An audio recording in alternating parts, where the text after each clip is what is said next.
Hey everybody, welcome back to Brothers in Arsenal. We're doing a Liverpool versus Arsenal match preview. Unfortunately, Daniel could not make it today. He's actually out on a camping trip, which I was unaware of. But he let me know he couldn't make it.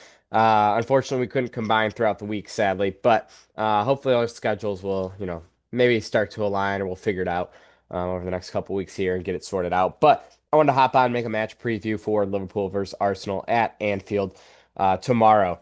So obviously, big clash, second big clash of the season. Obviously, United first game, 1-0, away at Old Trafford, Leeds at home.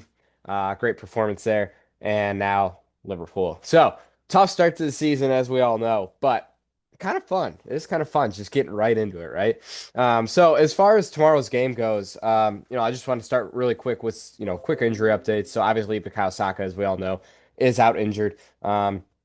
Out for the foreseeable future with a hamstring injury.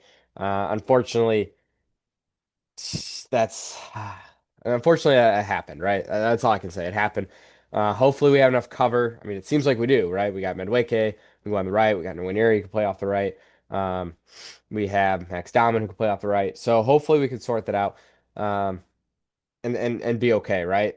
But with the signing of Eze coming in, right, that brings that next X factor player, right? Saka's our X factor, our main man. Eze can now be that X factor on the left wing. All right. So hopefully that is something we'll see in as I get into the lineups.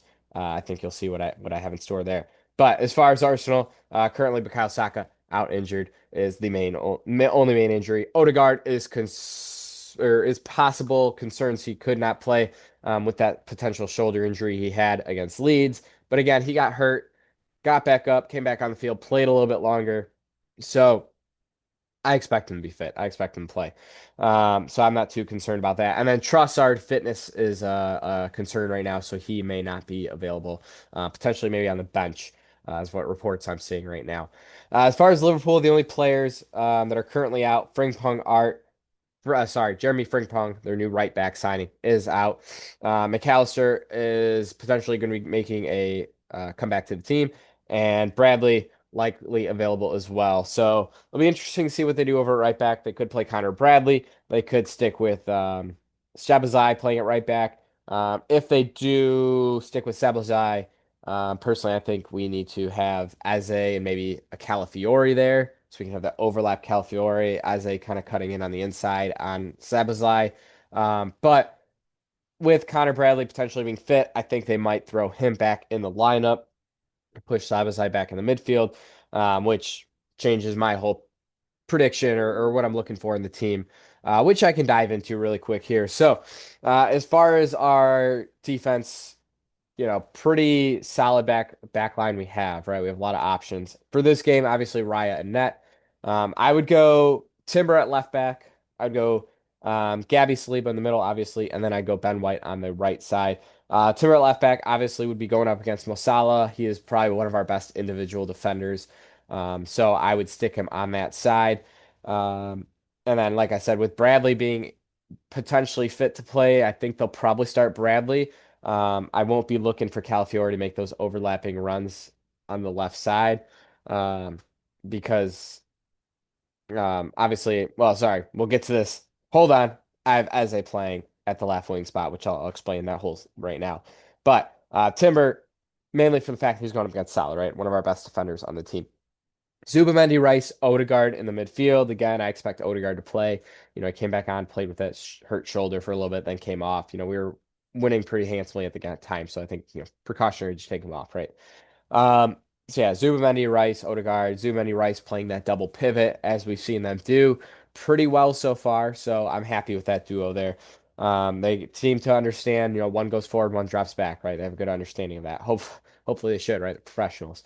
And then Odegaard kind of playing in that 10 role or, box to box 8 role, but kind of playing higher in the field, I think.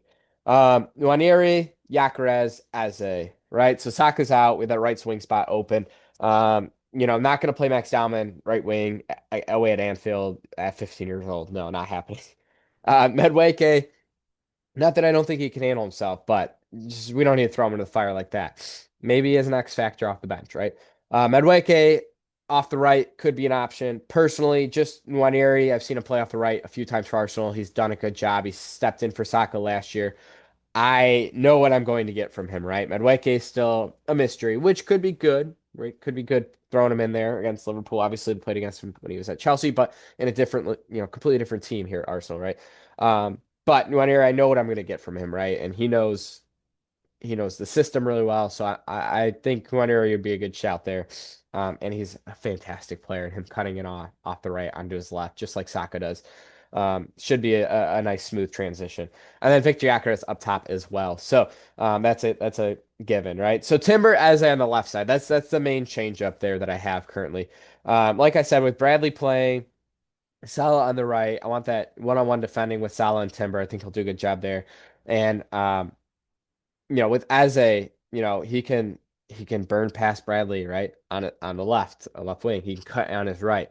He can tuck into the midfield. Odegaard can come out on his left foot, right? Gyökeres likes to make those runs, diagonal runs in behind the defense as they come back inside. So I think there's a lot of options, a lot of variation for Eze right there on the left wing, and obviously our options are very limited on the left wing right now. You could throw in Martinelli, of course, but I think he could be a significant player off the bench for us, right? We've seen him do it before. So I think Martinelli off the bench, 70th minute, tired legs out there. We'll probably be playing a little bit defensive, a little bit back. We can put him on the break, right? Through balls to him. He can use his pace to get behind. So that's my starting 11. I like the lineup. I think it's good enough to go away at Anfield and win the game, right? I'm going for a win. I think it's about time we go there. We get a win. We've had a few draws. Obviously, it's a tough place to go, but their defense is slightly weak, right? That's their weak point right now. They've leaked a lot of goals. They also score a lot of goals. So it could be a high scoring game. As far as score predictions go, I'm gonna go. We have a good defense though. Um, I'm gonna go 2-1 Arsenal. I'm gonna say 2-1. Uh, I can't tell you when we're gonna score, but I just think it's gonna be a 2-1 Arsenal. That's what I'm predicting right now. Goal scores, I'll say Victor Gyökeres, and I'm gonna go with Eberechi Eze. I'm hoping he'll start. I'm hoping he'll play, and I think he will bag a goal for us, right, or an assist, but hopefully a goal. 2-1 Arsenal. Gyökeres Eze. That's my predicted lineup.